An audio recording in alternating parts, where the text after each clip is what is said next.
கடவுளை கூட கேள்வி கேட்கக்கூடிய இடத்திலே இருந்த மொழி நம்முடைய மொழி. இறைவனை கூட. காளமேகம் என்கிற புலவர் உங்களுக்கெல்லாம் தெரியும். அதாவது மிக திறமை வாய்ந்த புலவன். ஆனால் தனி தொகுதியாக தனி காவியமாக எதுவும் பாடாமல் தனித்தனி பாடல்களாக பாடியதால் தான் அவன் திறமைக்கு ஏற்ற வெளிச்சம் காளமேகத்தின் மீது விழவில்லை என்று பதிவு செய்கிறார்கள். அந்த காளமேகத்தினுடைய திறமைக்கு ஒரு பாடலை சொல்கிறார்கள். ஒரு சபையிலே பேசுகிறான் காளமேகம். பேசிக்கொண்டிருக்க பொழுது சொன்னாராம், நீங்கள் எந்த சொல்லில் சொல்கிறீர்களோ அந்த சொல்லில் என்னுடைய கவிதையை ஆரம்பிப்பேன், எந்த சொல்லில் முடிக்க சொல்கிறீர்களோ அதில் முடிப்பேன். இல்லையா? அவன் நினைக்கிறான், நான் பார்க்கணும். காளமேகத்தை ஒரு பக்கம் நான் வைக்கிறேன், நான் முத்தமிழறிஞர் கலைஞரோடு பேசுகின்ற பழகுகின்ற வாய்ப்பை இறைவனும் தமிழும் எனக்கு கொடுத்தார்கள். அதிர்ந்திருக்கிறேன். அந்த மனிதருக்கு இருந்த அந்த வாக்கு வங்கியாக தன்னை வைத்துக் கொண்ட நேரத்தில் எல்லாம் நான் காளமேகத்தை சொல்கின்ற பொழுதே இது என் நினைவிற்கு வருகிறது. என்னுடைய வீடு ராமாபுரத்திலே இருக்கிறது. காவிய கவிஞர் வாலிதான் என்னுடைய வீட்டை திறந்து வைத்தார். முத்தமிழறிஞர் கலைஞர் முதல்வராக இருக்கின்ற பொழுது அவருடைய நிகழ்ச்சிகளை நான் தொகுத்து வழங்கி கொண்டிருந்தேன். ஒரு நிகழ்ச்சிக்கு 2 பேரும் அருகருகே அமர்ந்திருக்கிறார்கள். நான் பின்னால் நின்று கொண்டிருக்கிறேன். வாலி கலைஞரிடம் சொல்கிறார், சென்ற வாரம் நான் ஜெயந்தா வீட்டை திறந்து வைத்தேன். கலைஞர் கேட்டார், எங்கே என்று கேட்டார். வாலி சொன்னார், ஜெயந்தா இல்லம் ராமாபுரம். ராமாபுரம் என்றால் உங்களுக்கு தெரியும், அது எம்ஜிஆருடைய குறியீடு என்று கூட நீங்கள் எடுத்துக்கொள்ளலாம். ராமாபுரம்னாலே எம்ஜிஆர். வாலி ஜெயந்தா இல்லம் ராமாபுரம் என்று சொன்னார். நொடிக்கு நொடி வாழுகிற தலைவன் அல்லவா? இல்லம் ராமாபுரம் என்று வாலி சொல்லி வாய் மூடவில்லை. உடனே கலைஞர் சொன்னார், உள்ளம் கோபாலபுரம் என்று. அதிர்ந்து விட்டேன். அதை நினைத்து பாருங்கள். ஒரு நொடி எப்படி சொல்ல முடிகிறது? தங்கம் தென்னரசு அமைச்சர், மாண்புமிகு அமைச்சர் தங்கம் தென்னரசு ஒரு நாள் என்னிடம் சொன்னார், அந்த புதிய சட்டசபை கட்டடத்தை மருத்துவமனையாக மாற்றியிருக்கிறார்களே, அந்த சட்டசபை கட்டடத்தை நான் மேற்பார்வையிட்டுக் கொண்டிருந்தேன். ஒரு நாள் கலைஞர் வந்தார், முதல்வர் வந்தார். அங்கே தொந்தரவு அதிகமாக இருந்தது. இவ்வளவு ஈக்கள் இருக்கின்றன, உடனடியாக நடவடிக்கை எடுங்கள் என்று சொல்லிவிட்டு போய்விட்டார். ஒரு 10 நாள் கழித்து வருகிறார். நான் நின்று கொண்டிருக்கிறேன். அப்பொழுதும் குறைவித்த பாடு இல்லை. தலைவர் என்ன சொல்வாரோ என்று பயந்து கொண்டிருந்தேன். அவர் ஒன்றும் சொல்லவில்லை. காரிலே ஏறிவிட்டார். அப்பாடி தப்பித்தோம் என்று நினைத்தோம். ஆனால் காரிலே உட்கார்ந்த பிறகு அரசு இங்கே வா என்று கூப்பிட்டார். பக்கத்திலே போய் நின்றேன். உடனே சொன்னார், நான் MLAக்குத்தான் கெட்டுறேன், MLEக்கு கெட்டலை சபை. MLAக்கு தான் சட்டசபை கெட்டுறேன், MLEக்கு கெட்டலை, சரியா கவனி என்று சொல்லிவிட்டு போனாராம். அந்த உச்சரிக்கிற திறன் பாருங்கள். அதாவது அதுதான் ஒரு நொடிக்கு நொடி வாழ்கிறவன் மனிதன் என்று சொன்னார் அல்லவா புத்தர். அதுதான் அவர். காளமேகத்திற்கு வருகிறேன். அந்த காளமேக புலவர் சொல்லியிருக்கிறார், எந்த சொல்லில் வேண்டுமானாலும் சொல்லுங்கள், அந்த சொல்லில் நான் பாடலை ஆரம்பிக்கிறேன். எந்த சொல் வேண்டுமானாலும் கொடுங்கள், அதை பாடலை முடிக்கிறேன். ஒருவன் சொன்னானாம், செருப்பு என்று ஆரம்பித்து விளக்குமாறு என்று முடி. பாருங்க, செருப்பு என்று ஆரம்பித்து விளக்குமாறு என்று முடி. இது என்ன அற்புதமான சொல்லை கொடுத்திருக்கிறார் என்று சொல்லிவிட்டு காளமேக புலவர் உடனடியாக ஒரு பாடலை பாடினாராம். அந்த பாடலுடைய பொருள் என்ன தெரியுமா? ஒரு பெண் முருகன் மீது காதல் கொள்கிறாள். இறைவன் முருகன் மீது காதல் கொள்கிறாள். தாமரை மலரில் இருக்கிற வண்டிடம் சொல்கிறாள், மலைகளின் இறைவனாக இருக்கின்றானே, போர்க்களத்திலே புகுந்து வீரர்களை எல்லாம் கலக்கக்கூடிய வீரன், மலைகளின் நாயகனாக இருக்கிறானே இறைவன் முருகன், அவரை நான் ஆறத் தழுவ வேண்டும். என்னுடைய ஆசையை நீ சென்று சொல்லு, நீ சென்று விளக்கு என்று மாதிரி பாடல். எப்படி ஆரம்பிக்கிறார் பாருங்கள். செருப்புன்னு தான் ஆரம்பிக்கணும். காளமேக புலவர் ஆரம்பிக்கிறார், செருப்புக்கும் வீரர்களை சென்றுளக்கும் வேலன். செரு என்றால் போர்க்களம், புக்கு என்றால் புகுதல். செருப்புக்கும் வீரர்களை, செருப்பு வந்துருச்சு, செருப்புக்கும் வீரர்களை சென்றுளக்கும் வேலன், பொறுப்புக்கு நாயகனை புல்ல, பொறு என்றால் மலை, பொறுப்புக்கும் நாயகனை புல்ல தழுவ, பொறுப்புக்கு நாயகனை புல்ல, மறுப்புக்கு தண்டேன் பொழிந்த திரு தாமரை மேல் வீற்றிருக்கும் வண்டே விளக்குமாறே, நீ போய் விளக்கு என்று சொல்கிறார். என்ன திறமை பாருங்கள். அந்த காளமேக புலவர் ஒரு நாள் திருநெல்வேலியிலிருந்து திருச்சிக்கு நடந்து வந்து கொண்டிருக்கிறார். நான் சொல்கிற இந்த செய்தி கவியரசர் கண்ணதாசன் நான் ரசித்த வர்ணனைகள் என்கின்ற புத்தகத்தில் பதிவு செய்திருக்கிறார். நான் சொல்கிற செய்தியை காளமேக புலவர் திருநெல்வேலியிலிருந்து தான் வாழ்கிற ஸ்ரீரங்கத்தை நோக்கி நடந்து வந்து கொண்டிருக்கிறார். நல்ல பசி. நான் முன்பே குறிப்பிட்டேனே கயத்தாறு என்கிற ஊர். அந்த கயத்தாறுக்கிட்டே வருகிறார். திரும்பி பார்க்கிறார், கயத்தாறு பெருமாள் கோவிலில் திருவிழா நடந்து கொண்டிருக்கிறது. காளமேக புலவருக்கு நல்ல பசி. ஊருக்குள் போனால் ஏதேனும் சாப்பாடு கிடைக்கும் என்று பெருமாள் கோவில் இருக்கிற திருவிழா நடக்கிற இடத்திற்கு போகிறார். போகிற நேரத்தில் அங்கே சப்பரம் தூக்கி கொண்டிருக்கிறார்கள். இவரையும் ஆள் நல்ல வாட்ட சட்டமாக இருப்பாராம். உடனே இவரையும் வா நீயும் சப்பரத்தை தூக்கு என்று சொல்லி காளமேக புலவரையும் சப்பரம் தூக்க வைக்கிறார்கள். காளமேக புலவரும் சப்பரத்தை தூக்குகிறார். சப்பரம் ஊரை சுற்றி வருகிறது. ஏற்கனவே இவருக்கு நல்ல பசி. சப்பரம் இறக்கி வைக்கப்படுகிறது. அந்த சப்பரத்தை தூக்குகிறவர்கள் எல்லோருக்கும் உண்டை கட்டி கொடுக்கிறார்கள், கோவிலிலே கொடுக்கிறார்கள். ஆனால் காளமேக புலவருக்கு மட்டும் கொடுக்கவில்லை. நீ யார், தள்ளிப்போய் என்று தள்ளி விடுகிறார்கள். காளமேக புலவருக்கு கோபம் வந்து விடுகிறது. அந்த ஏற்கனவே பசி, கிடைக்கவில்லை, கோபம். அந்த பெருமாளை பார்த்து பாடுகிறார். பாளை மனம் கமழுகின்ற கயத்தாற்று பெருமாளே, பாளை மனம் கமழுகின்ற கயத்தாற்று பெருமாளே பழிகாரா, வேளையெல்லாம் இவ்வேளை 16 நாழிகைக்கு மேலாயிற்று, 16 நாழிகைக்கு மேலாயிற்று. என் தோளை முறித்ததும் அன்றி நம்பியானையும் சுமக்கச் செய்தாய். இவ்வளவு நேரமாச்சு, உன்னைய சுமந்தது மட்டுமில்லடா, மேலிருந்த ஐயரையும் சேர்த்து சுமந்த, நம்பியானையும் சேர்க்க சுமக்க செய்தாய். நாளை இனி யார் சுமப்பார், என்னாலும் உன் கோவில் நாசம்தானே. பாடிவிடுகிறார். கண்ணதாசன் பதிவு செய்கிறார். காளமேக புலவர் பாடிய பிறகு அந்த கயத்தாற்று பெருமாள் கோவிலில் மறு வருடம் முதல் யாராலும் திருவிழா நடத்த முடியவில்லை. திருவிழான்னு ஊர் கூடி பேசினாலே தகராறு வந்துடுதான், திருவிழா நின்று போயிடுது. கண்ணதாசன் பதிவு செய்து வைத்திருக்கிறார். ஒரு நாள் நான் கயத்தாருக்கு நேரடியாகவே போனேன், இது உண்மையா என்று விசாரிக்க. அங்கே என்ன நடந்திருக்கிறது என்றால், அந்த பெருமாள் கோவில் இப்பொழுதும் இருக்கிறது. இவர் கண்ணதாசன் குறிப்பிட்ட சம்பவம் உண்மைதானாம். என்ன செய்திருக்கிறார்கள், அந்த பெருமாள் கோவில் முன்பு கயத்தாரிலே காளமேக புலவருக்கு ஒரு சிலை வைத்திருக்கிறார்கள். ஐயா, இனிமேல் உனக்கு முதல் மரியாதை செய்துவிட்டு எங்கள் பெருமாளுக்கு நாங்கள் செய்கிறோம், உன்னுடைய சாபத்தில் இருந்து எங்கள் பெருமாளுக்கு விடுதலை கொடு என்று வேண்டிக் கொண்ட பிறகுதான் அந்த ஊரில் திருவிழா நடத்த முடிந்தது என்று சொல்கிறார்கள். நினைத்து பாருங்கள், கவிஞனுக்கே சவால் விடுகிற இடத்தில் என் தமிழ் இருந்தது, என் கவிதை இருந்தது. பாடக்கூடிய கவிஞனும் அப்படிப்பட்டவனாக இருக்க வேண்டும், அது முக்கியம், அது ரொம்ப முக்கியம். ஆக அப்படிப்பட்ட மொழி நம்முடைய மொழி, அதுதான் அப்படிப்பட்ட மொழி. அந்த கவிதை தான் தமிழுடைய வரலாறு என்கிற பொழுது அப்படிப்பட்ட மொழி நமக்கு கிடைத்திருக்கிறது, அதுதான் உண்மை. சில பேர் இருக்கிறாங்கங்க, பேசுவதே கவிதையாக இருக்கும். நான் மதுரையில் பணியாற்றி கொண்டிருந்தேன், பொதுப்பணித்துறையில். முத்தமிழறிஞர் கலைஞர் முதல்வராக பணியாற்ற அந்த காலகட்டத்தில் எனக்கு 2000, நான் சொல்வது, எனக்கு தலைமை செயலகத்திற்கு மாறுதல் கிடைத்தது. குழந்தைகள்லாம் அக்டோபர் மாதம் டிரான்ஸ்ஃபர் பண்ண முடியாது, ஸ்கூல்லேருந்து மாறுதல் பண்ண முடியாது. அவங்க படிச்சிருந்தாங்க. குடும்பம் மதுரையில் இருந்தது, நான் சென்னையில் இருந்தேன். சென்னையில் நாங்கள்லாம் போனால் கவிஞர்களுக்குன்னு ஒரு வேடந்தாங்கல் இருக்கிறது, அறிவுல்லா வீதியிலே அந்த வேடந்தாங்கல் இருக்கிறது. அதை வைத்திருக்கிற கவிஞர் பெயர் அறிவுமதி. அண்ணனுடைய அறையிலே தான் நான் தங்கியிருந்தேன் 6 மாதம். அங்கேருந்து போய் வெள்ளிக்கிழமை கிளம்பிடுவேன். ஒரு நாள் எதிர ஒருத்தர் உட்கார்ந்துருந்தார். எங்கே வேலை பார்க்குறீங்கன்னு கேட்டார். நான் இப்படி தலைமைச் செயலகத்தில் வேலை பார்க்குறேன். ஓ, கவர்மெண்ட் எம்ப்ளாய், உங்களுக்கு 2 நாள் லீவோ? ஆமாம், சனி ஞாயிறு 2 நாள் லீவு. குடும்பம் எங்கே இருக்குது? ஃபேமிலி மதுரையில் இருக்குது. வெள்ளிக்கிழமை கிளம்பிடுவீங்க. ஓஹோ, சனி எப்போ வரும்னு உங்கள் மனைவி எதிர்பார்த்துக்கிட்டு இருப்பாங்களோ? அவர் சனின்னு சொன்னது என்னையவா கிழமையானு இது வரைக்கும் தெரியல. நம்முடைய மொழி அப்படி. இது கூட பரவாயில்லைங்க. முதல்ல வலைப்பதிலெலாம் உங்களுக்கு வழக்கறிஞர் சுமதி வர முடியலன்னு நினைக்கிறேன், அவங்க பேர் தான் இருந்தது. இந்த சுமதி என்கிற பேரை என்னால் மறக்கவே முடியாது. நான் ராமநாதபுரத்திலே பெருந்திட்ட வளாகத்தில் பணியாற்றி கொண்டிருந்தேன் பொறியாளராக. அப்போ தான் மேரேஜ் ஆன புதிது.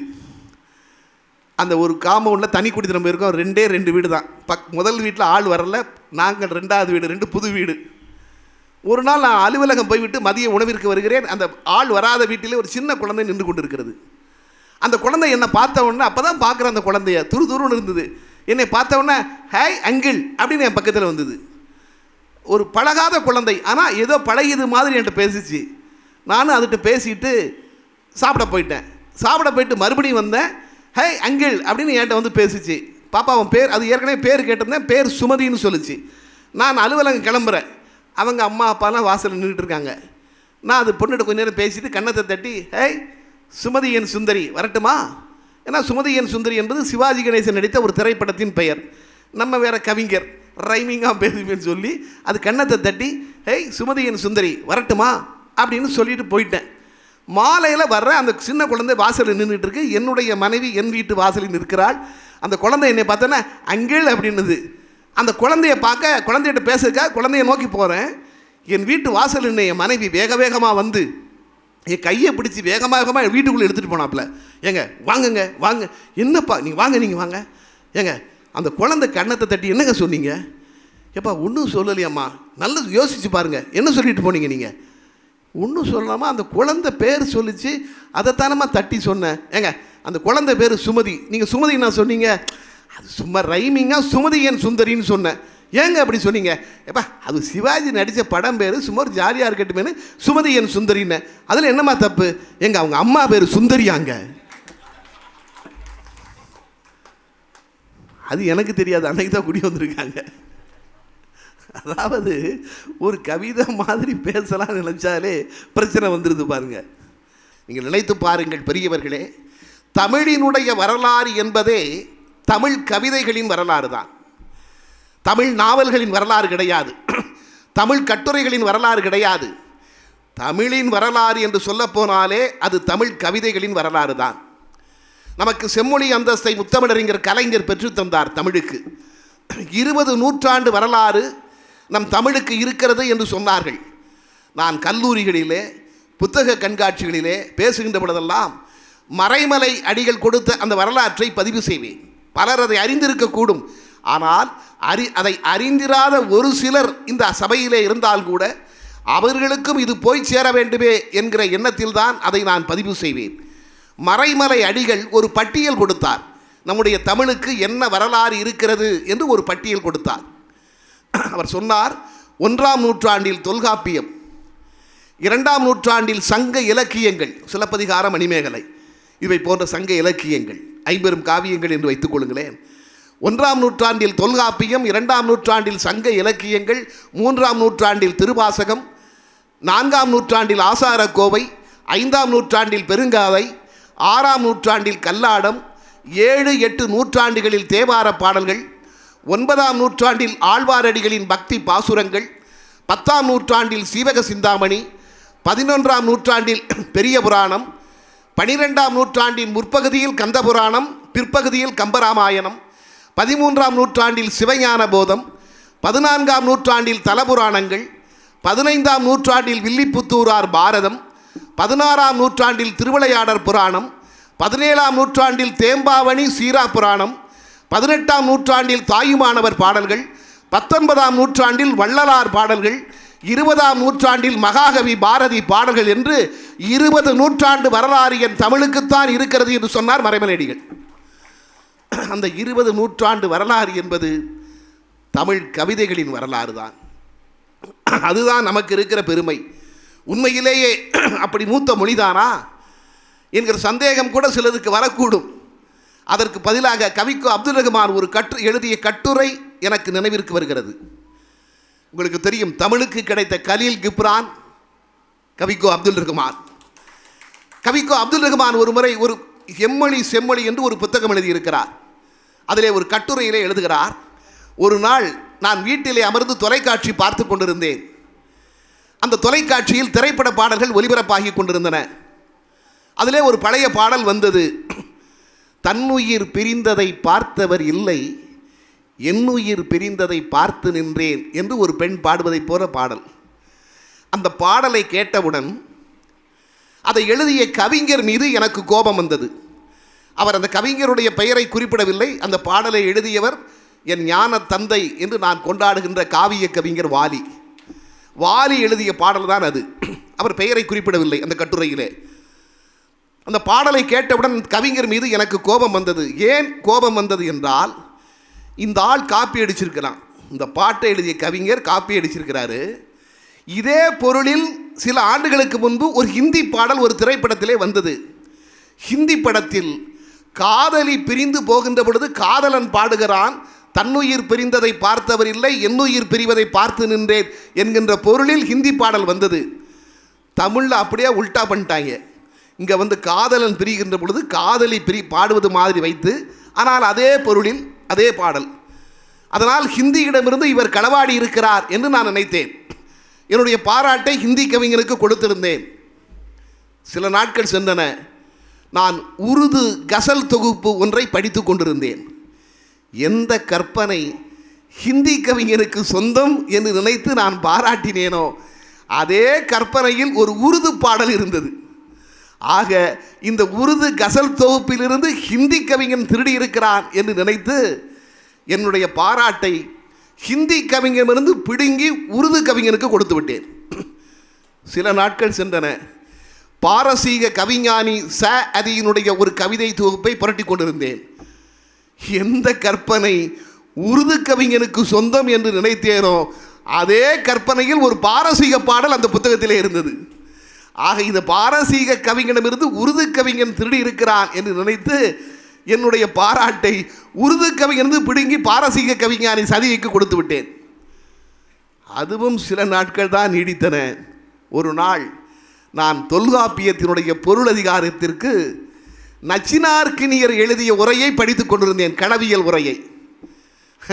எந்த பாடல் ஹிந்திக்கு சொந்தம், எந்த கற்பனை உருதுவிற்கு சொந்தம், எந்த கற்பனை பாரசீகத்திற்கு சொந்தம் என்று நினைத்தேனோ அதே கற்பனை, இன்னும் சொல்ல போனால் அதை விடவும் அழகான ஒரு பாடலாக நச்சினார்க்கினியரால் மேற்கோள் காட்டப்பட்டிருந்தது.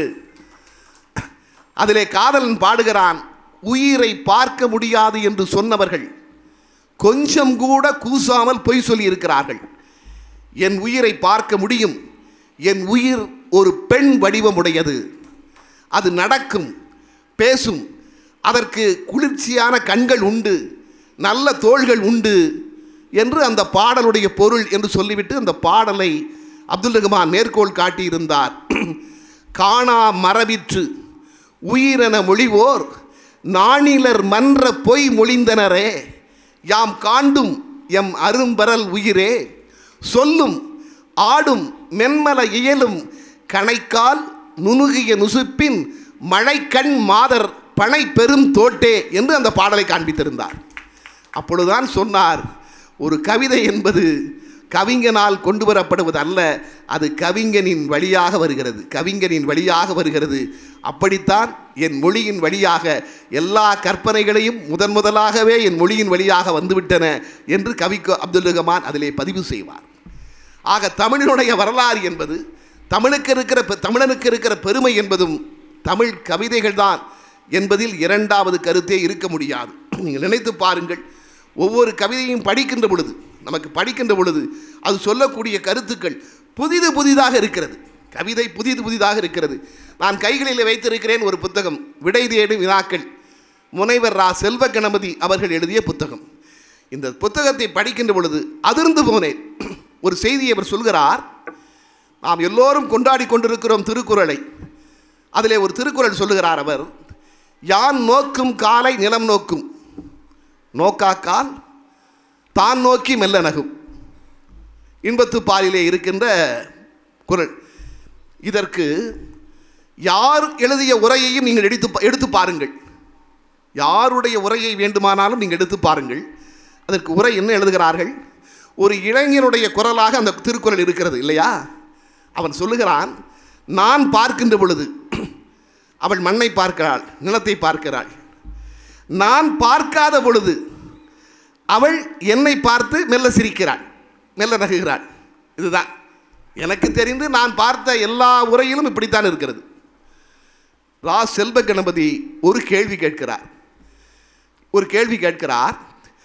நீ அவளை பார்க்கின்ற பொழுது, இளைஞனே, நீ அவளை பார்க்கின்ற பொழுது அவள் நிலத்தை பார்க்கிறாள், நீ அவளை பார்க்காத பொழுது உன்னை பார்க்கிறாள் என்று சொல்கிறாயே, நீதான் அவளை பார்க்கவில்லையே, பிறகு எப்படி அவள் உன்னை பார்க்கிறாள் என்று தெரியும்? நியாயமான கேள்வி.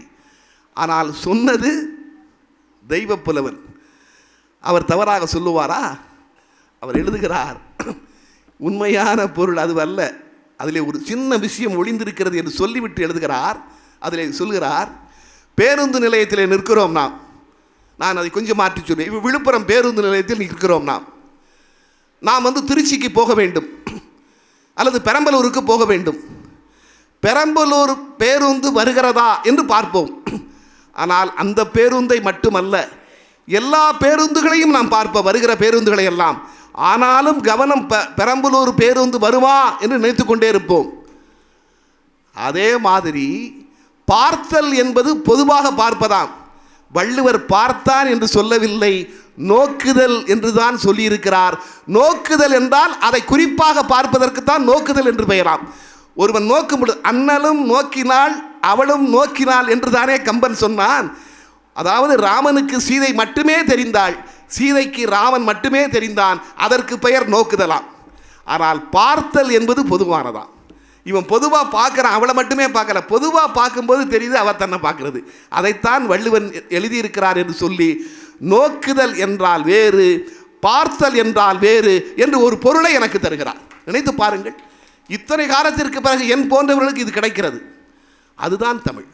அதனால்தான் அது புதிதாக மறுபடி இளமையான மொழி என்று நாம் சொல்கிறோமே, அதுதான் அதற்கு காரணம். நினைத்து பார்க்க முடியுமா நம்முடைய மொழியினுடைய ஆளுமையை? ஆனால் போர்க்களத்திலே நின்று காசி ஆனந்தன் மாதிரி ஆட்கள் உதிர்த்த கவிதைகளை நினைத்து பாருங்கள். சூடு சொரணை கொஞ்சமும் இல்லை, சொல்லடா நீயா தமிழனின் பிள்ளை. சூடு சொரணை கொஞ்சமும் இல்லை, சொல்லடா நீயா தமிழனின் பிள்ளை.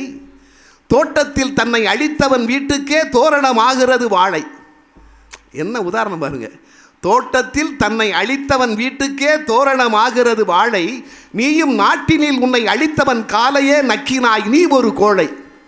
கூப்பிட்டு பதவி கொடுத்த பகைவனை கும்பிட்டு வாய்பத்தி நின்றாய். அது இன்னைக்கு கூட சரியா இருக்கு. கூப்பிட்டு பதவி கொடுத்த பகைவனை கும்பிட்டு வாய்பத்தி நின்றாய். அவன் சாப்பிட்டு மிஞ்சி எரிந்ததை அன்றோ நீ சாக்கடை நாய் போல தின்றாய். என்ன பாரு. தீயவர் தலையை திருக மறந்தாய் உன் தேசத்தை பாரடா நெருப்பு. தீயவர் தலையை திருக மறந்தாய் உன் தேசத்தை பாரடா நெருப்பு. 1000 பெருமை படைத்த உன் அன்னை மண் அழிய நீ அல்லவா பொறுப்பு. சூடு சொரணை கொஞ்சமும் இல்லை, சொல்லடா நீயா தமிழனின் பிள்ளை. இன்னைக்கு கூட நம்ம சில பேரை பார்த்து இந்த கேள்வியை கேட்கலாம் தமிழ்நாட்டில். அதுதாங்க கவிதை. அப்படி நின்றுட்டு இருக்கு பாருங்க. அதுதான் கவிதை, அதான் மரபு கவிதை. அது கோபமாக இருக்கும் பொழுது நம்மை கோபப்படுத்தும். ஏன் இந்தி எதிர்ப்பு போர் நடக்கும் பொழுது கண்ணதாசன் சொல்லவில்லையா, பாண்டியரின் வழி நீயா, இமயக்கோட்டில் பறந்திருந்ததுன் கொடியா. உணர்ச்சியற்ற தமிழ் பிண்டங்களை பார்த்து கண்ணதாசன் அன்றே பாடினார். பாண்டியரின் வழி நீயா, இமயக்கோட்டில் பறந்திருந்ததுன் கொடியா, கலிங்கர் மண்ணை அழித்தது உன்குலமா, கடல்கள் 3 தாண்டியவர் பரம்பரையா, புட்பகத்தில் சாபகத்தில் கொடி போட்டோன் பிள்ளையானி, மாண்டவர் வரலாற்றுக்கும் முந்தனுக்கும் மயிரளவும் தொடரில்லை.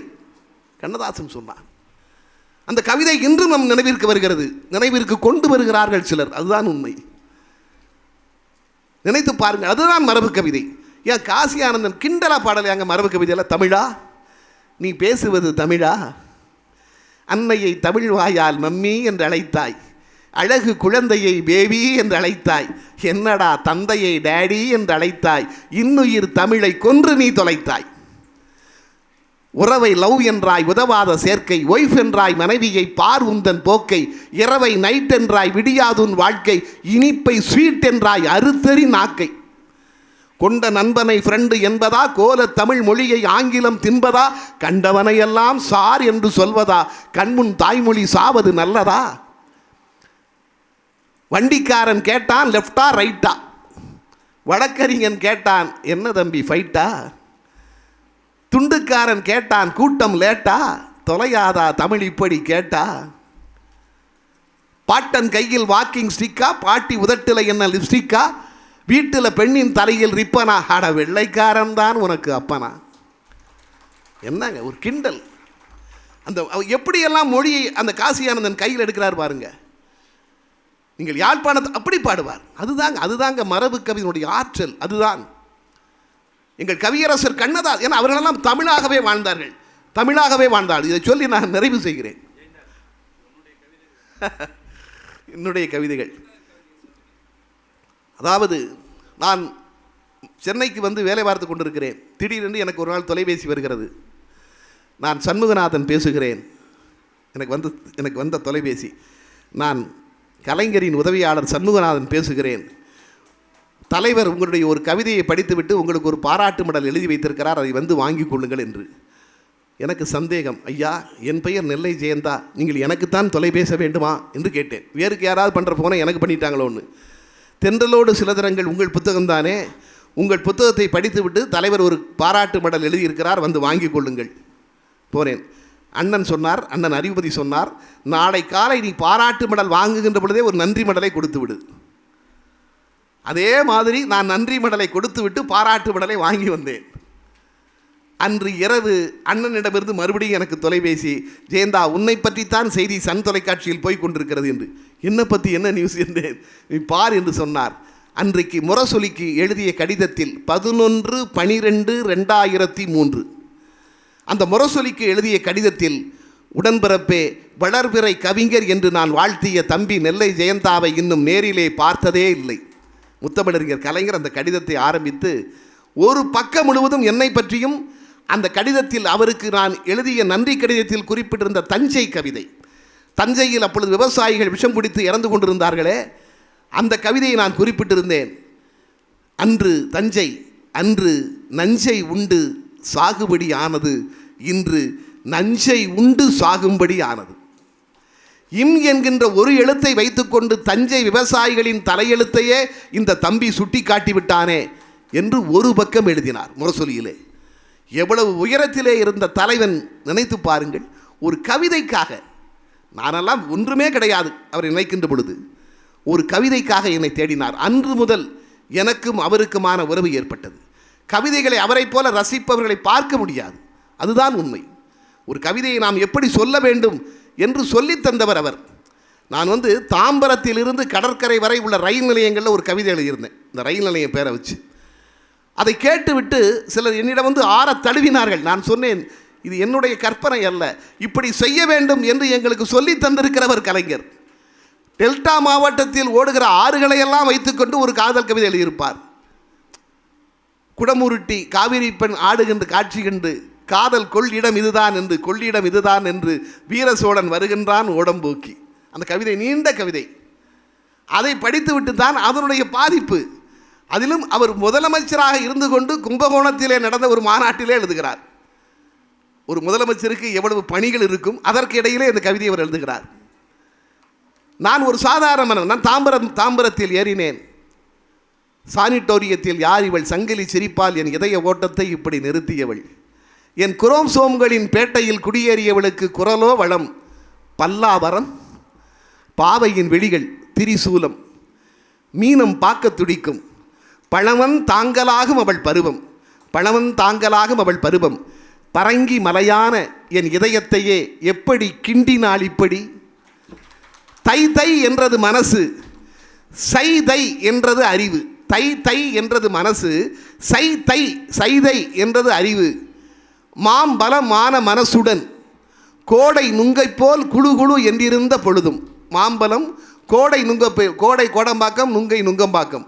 மாம்பலமான மனசுடன் கோடை நுங்கை போல் குழு குழு என்றிருந்த பொழுதும் சேர்த்து பட்டு போனது அவள் எழும்பூர் வந்ததும். இறங்கி கொண்டிருந்தது அந்த இளமை பூங்கா, கரைந்து கொண்டிருந்தது என் காதல் கோட்டை, கடற்கரை மணலில் கட்டிய மாதிரி. இது ஒரு வார்த்தை விளையாட்டு. எதற்காக சொல்லுகின்றால், இதையும் எங்களுக்கு எப்படி எழுத வேண்டும் என்று நான், எனக்கு 2000 வருகிற கற்பனை, 2020 வருகிற கற்பனை என் தலைவனுக்கு 1963 வந்திருக்கிறது. அதுதான் மூத்தவர்கள் எல்லோரும் அப்படி சிந்தித்திருக்கிறார்கள். தன்னை வளர்த்துவிட்ட மண்ணை விடுதுகளை அனுப்பி விசாரிக்கும் ஆலமரங்கள் என்று வைரமுத்து எழுதியிருப்பார். ஊரில் ஒரு ஆலமரத்தை பற்றி, தன்னை வளர்த்துவிட்ட மண்ணை விடுதுகளை அனுப்பி விசாரிக்கும் ஆலமரங்கள். வியந்திருக்கிறேன். மகா கவிஞன் அவரெல்லாம் இல்லாவிட்டால் நானெல்லாம் கவிஞன் ஆயிருக்க முடியாது. இந்த வியப்பு எனக்கு எங்கே என்றால், ஒரு பாடலை கேட்கின்ற பொழுது கொஞ்சம் கிளுகிளுப்பாகிறது. மருதகாசியினுடைய பாடல், ஏர்முனைக்கு நேர் இங்கே எதுவுமே இல்லை. அந்த பாட்டில் மருதகாசி எழுதியிருப்பார், வளர்ந்து விட்ட பருவ பெண் போல் உனக்கு வெட்கமா. இந்த நெல் நாட்டை பற்றி எழுதியிருப்பார். வளர்ந்து விட்ட பருவ பெண் போல் உனக்கு வெட்கமா, தலை வளைஞ்சு குனிஞ்சு பார்க்கிறிய தரையின் பக்கமா, இது வளர்த்து விட்ட தாய்க்கு தரும் ஆசை முத்தமா. தன்னை வளர்த்து விட்ட மண்ணை விடுதிகளை அனுப்பி விசாரிக்கும் ஆரம்பரங்கள். அதற்காக நான் மருதகாசியை பார்த்து வைரமுத்து எழுதினார் என்று சொல்ல வரவில்லை. இவனும் மகா கவிஞன். ஆனால் 80களில் வைரமுத்துவிற்கு வந்திருக்கிற கற்பனை 60களில் மருதகாசிக்கு வந்திருக்கிறது. அப்படித்தான் முன்னவர்கள், அப்படித்தான். அதனால்தான் நான் கவிதைகளை கூட சொல்லுவேன், மூத்தவர்கள் முன்னவர்கள். என் தந்தை 8ஆம் வகுப்பு படித்தவர், நான் பொறியியல் பட்டதாரி. ஒருபோதும் என் தந்தையை விட நான் அறிவானவன் என்று எண்ணவே முடியாது. நான் அதனால் தான் கவிதையிலே சொல்லுவேன், பள்ளிக்கூடங்களுக்கு போகிறவர்கள் பாட புத்தகங்களோடு இருக்கிறார்கள், பள்ளிக்கூடங்களுக்கே போகாதவர்களும் பாட புத்தகங்களுக்குள் இருக்கிறார்கள். அதுதான் உண்மை, அதுதான் உண்மை. அவர்களுக்கு அது ஆக எதையுமே தமிழ் எனக்கு மறுபடி சொல்லித் தருவது, எதையுமே உணர்வோடு பாரு என்று ஒரே ஒரு செய்தியை சொல்லி நான் நிறைவு செய்கிறேன். அம்மா கவிதை தொட்டிலோசை என்று என்னுடைய புத்தகம், அதை 2021ஆம் ஆண்டு சிறந்த நூலாக தமிழ்நாடு அரசு தேர்ந்தெடுத்தது. அது என்னுடைய கவிதை என்பதால் அல்ல, அம்மா என்றால் தமிழ்நாட்டில் அதற்கு விளக்கம் சொல்ல வேண்டும். நான் சொல்வது பெற்ற தாயை பற்றிய கவிதைகள், தாயை பற்றிய கவிதைகள். அதற்கு கவிப்பேரரசு வைரமுத்து அணிந்துரை எழுதியிருப்பார். அதிலே நான் அம்மாவை பற்றி, அதாவது உண்மையிலேயே எந்த கவிதை இங்கே ஜெயிக்கும், தெரிந்த செய்தியை தெரியாத கோணத்தில் சொல்லுகிற கவிதை ஜெயிக்கும். அதுதான் வள்ளுவர் சிலை உயரம், வள்ளுவர் சிலை உயரம் இல்லையா, கன்னியாகுமரியில் இருக்கிற வள்ளுவர் சிலை உயரம். ஆனால் உயரம் என்று சொல்லாமலேயே சொல்ல வேண்டும், அதுதான் கவிதை. காவிய கவிஞர் வாலி எழுதினார் அப்பொழுது, தலைவா எனக்கு தெரிந்து எல்லோரும் காகம் உட்காரத்தான் சிலை வைத்திருக்கிறார்கள், நீ ஒருவன் தான் மேகம் உட்கார சிலை வைத்தவன். உயரம்ங்கிற வார்த்தையே இல்லை, அதுதாங்க கவிதை. இப்போ அம்மாவை நான் தெய்வம் என்று சொல்ல வேண்டும், அதற்கு ஈடு இணையே கிடையாது. நான் எப்படி சொல்லுகிறேன், அம்மா இறைவன் கூட ஏமாந்து விடுகிறான், இறைவன் கூட ஏமாந்து விடுகிறான், உன்னை படைப்பதாய் நினைத்து கொண்டு தன்னை படைத்து விட்டானே. உணவில்லாத, அதாவது சாப்பிடுவதற்கு உணவில்லாத இரவு பொழுதுகளை நான் கிராமத்திலே சந்தித்திருக்கிறேன். எங்கள் 3 சகோதரர்களுக்கும் இருக்கிற உணவை கொடுத்துவிட்டு பட்டினியாக இருக்கிற என் தாயை நான் பார்த்திருக்கிறேன். அதை நான் கவிதையிலே கொண்டு வர வேண்டும், அதை கவிதையிலே கொண்டு வர வேண்டும். என்னால் கிராம அதிகாரியாக இருந்தவர் என் தந்தை. இரவோடு இரவாக கணக்குகள் பறிக்கப்பட்டன. மறுநாள் ஒரு குடும்பம் என்னவாகும் என்று அப்போது அன்றிருந்தவர் நினைத்து பார்க்கவில்லை. நடு வீதிக்கு வந்தது உண்மை. அப்படி சாப்பாடே இல்லைங்க. அப்போ அதை நினைத்து பார்க்கிறேன், அதை நான் கவிதையாக்க வேண்டும். நான் எழுதுகிறேன், அம்மா கர்ப்பத்தில் நான் பட்டினி கிடக்கக்கூடாது என்பதற்காய் நீ உண்பாய், வறுமையில் நான் உண்ண வேண்டும் என்பதற்காய் நீ பட்டினி கிடப்பாய். அதுதான் அம்மா. பஞ்சபூதமாய் பார்க்கலாம். நீங்கள் அம்மா பிறந்தவுடன் குழந்தையை முத்தம் கொடுப்பாங்க, அந்த பிரசவலியெல்லாம் மறந்து அதை நான் கவிதையாக்க வேண்டும் என்று நினைத்தேன். அதிலே சொன்னேன், அம்மா பிறந்ததும் என் பிஞ்சு பாதங்களை முத்தமிட்டாயே, அப்போதுதான் நீங்கியது கர்ப்பத்தில் உன்னை உதைத்த என் கால்களின் பாவம். அப்போதுதான் நீங்கியது கர்ப்பத்தில் உன்னை உதைத்த என் கால்களின் பாவம். பஞ்சபூதமாய் பார்க்கலாம் உன்னை. அம்மா நீ நிலம் என்னை சுமந்ததால், நீ நீர் உன்னில் நான் மிதந்ததால், நீ காற்று உன் மூலம் நான் சுவாசித்ததால், நீ நெருப்பு முதலாய் எனக்கு வெளிச்சத்தை காட்டியதால், அம்மா நீ ஆகாயம் என்னை கவனித்து கொண்டே இருப்பதால், என்னை கவனித்து கொண்டே இருப்பதால் நீ ஆகாயம். பஞ்சபூதமாய் பார்க்கலாம் உன்னை. இதுதான் தனக்கு இந்த தொகுப்பிலேயே தனக்கு பிடித்த கவிதை என்று கவிப்பேரரசு வைரமுத்து குறிப்பிட்டிருப்பார். அதான் மற்றவங்க தர்ற சாப்பாட்டுக்கு அம்மா தர்ற சாப்பாட்டுக்கு வித்தியாசம் இருக்குங்க.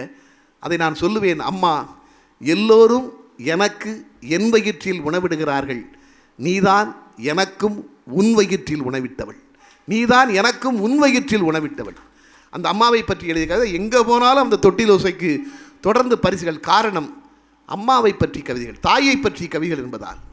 நான் அதில் கூட எழுதியிருப்பேன், தாய்ப்பாலில் கடப்படம் இல்லை என்பது பொய், தாய்ப்பாலில் கலப்படம் இல்லை என்பது பொய், என் தாய்ப்பாலில் தமிழ் கலந்திருந்தது என்பதே மெய். அதில் உள்ள கவிதை. ஆக எந்த பேசிக்கொண்டே போகலாம் கவிதைகளை பற்றி. ஆனாலும் உங்களைப் போல நான் அண்ணனுடைய உரையும் கேட்க வேண்டும். ஆக நல்ல தமிழ் கவிதைகளை, நல்ல தமிழ், அதாவது இன்று என்னை நான் ஒரே செய்தியை சொல்லிவிட்டு முடித்து விடுகிறேன். பொதுப்பணித்துறையை பணியாற்றிய என்னை நான் பணி ஓய்வு பெற்ற பிறகு தமிழ் வளர்ச்சி துறையிலே நம்முடைய மாண்புமிகு முதல்வர் அவர்கள் நியமித்திருக்கிறார்கள். நான் பொதுப்பணித்துறையில் இருந்தேன். நான் எங்கேயுமே பதிவு செய்யாத ஒரு செய்தியை இங்கே உங்களுக்கு சொல்கிறேன். தமிழ்நாட்டில் அமைச்சர்கள் இல்லமானாலும் சரி, நீதிபதிகள் இல்லமானாலும் சரி, உயர்நீதிமன்ற நீதிபதிகள் இல்லமானாலும் சரி, அது கவர்னர் மாளிகையாக இருந்தாலும் சரி, தமிழ்நாடு அரசு தான் அந்த வீட்டை பராமரிக்கும். எனக்கு தெரிந்து இதுவரையில் இருந்த தமிழக முதலமைச்சர்களிலே தன் வீட்டிற்கு அரசு பராமரிப்பே தேவையில்லை என்று சொன்ன ஒரே முதல்வர் இன்றைய முதல்வர் தான். மின்சார கட்டணம் எப்பொழுதுமே அரசாங்கம் தான் கட்டும், தேவையே இல்லை, என் வீட்டு மின்சார கட்டணத்தை நான் கட்டிக்கொள்வேன் என்று முதலாக இருக்கிற ஒரே முதல்வர் இன்றைய முதல்வர். இது எத்தனை பேருக்கு தெரியும்? அந்த இடத்திலே நான் இருந்ததால் எனக்கு தெரியும். நான் பணி ஓய்வு பெற்ற பிறகு என்னை தமிழ் வளர்ச்சித் துறையிலே என்ற ஒரு ஸ்கீமை கொடுத்திருக்கிறார், இளையோர் இலக்கிய பயிற்சி பாசறை. தமிழ்நாட்டிலே உள்ள கல்லூரி மாணவர்களுக்கு இலக்கியத்தின்பால் ஒரு பெரிய ஆர்வம் வர வேண்டும். அந்த ஒரே நோக்கத்தோடு 38 மாவட்டங்களிலும் ஒரு கல்லூரியை தேர்ந்தெடுத்து அனைத்து கல்லூரி மாணவர்கள் உட்கார வைத்து அந்த நடத்தி கொண்டிருக்கிறோம். இதுவரை எந்த அரசும் செய்யாத திட்டம் அது. கல்லூரி மாணவர்களுக்கு இலக்கிய உணர்வு வர வேண்டும் என்பதற்காக இப்படி நிறைய திட்டங்களை இந்த அரசு தீட்டிக்கொண்டே இருக்கிறது.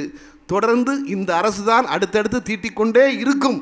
அதற்கு நான் உங்களையும் நம்புகிறேன் என்று சொல்லி உங்கள் அத்தனை பேருக்கும் நன்றி சொல்லி, இறைவனுக்கும் தமிழுக்கும் எனக்கு கொடுத்த வாய்ப்பிற்கு நன்றி சொல்லி விடைபெறுகிறேன். நன்றி, வணக்கம்.